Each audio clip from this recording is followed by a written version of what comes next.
my name is Chelsea Anderson. I'm your educational consultant with Usborne Books and More. And this month we're going to look at maze books and then take some activities that we can do using the skills that we built by doing mazes and creating some of our own.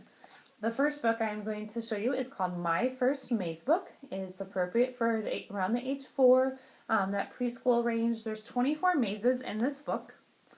Here's an example of one. It has a short amount of text in it, and it says, Nut Hunt. Which branches should squirrel scamper along to nibble the nuts in the feeder? It also has a little bit of the I Spy. Can you spot a little yellow bird? 2 spotted bugs, 3 butterflies. So it has the maze component, but also a little bit of the I Spy component with it. So that is My First Maze Book. The next one I'll show you, there's a series of these. There's 3 of them. This is the third big maze book.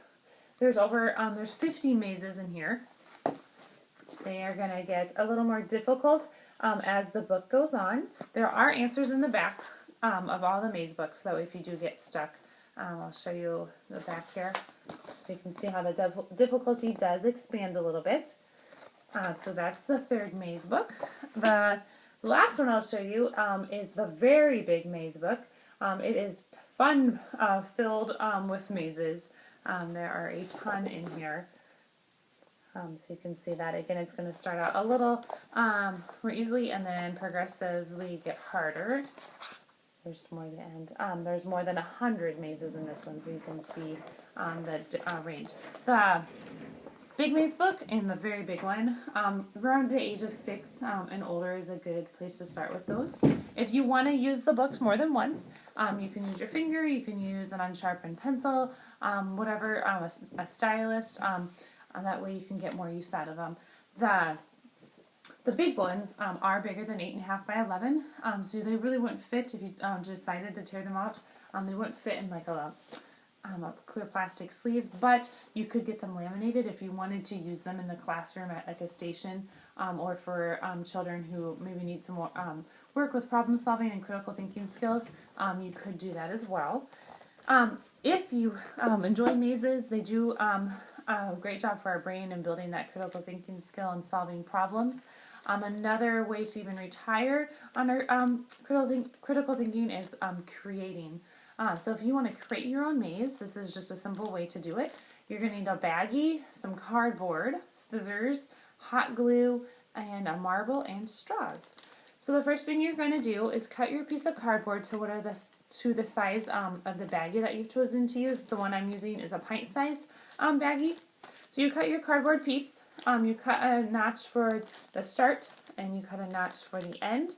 Then you can either take a pencil if you want and outline how you want your maze to flow, or you can just build it as you go.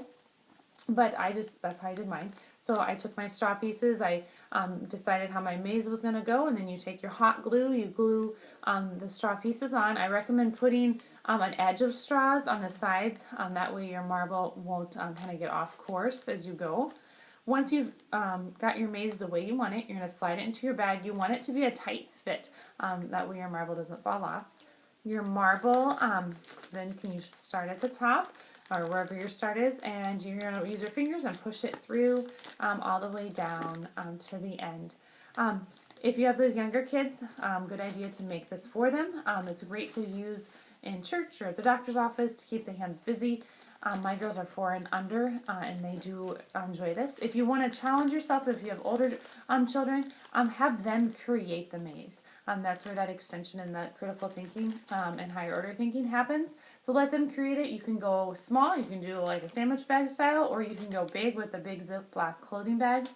That's something I'd like to try. Let them create it, and then maybe if you have younger kids around, you can hand that maze off to a younger child and let them keep busy for a while and see if they can solve the maze that way. So just a different way to expand on the skills that we use when we do mazes.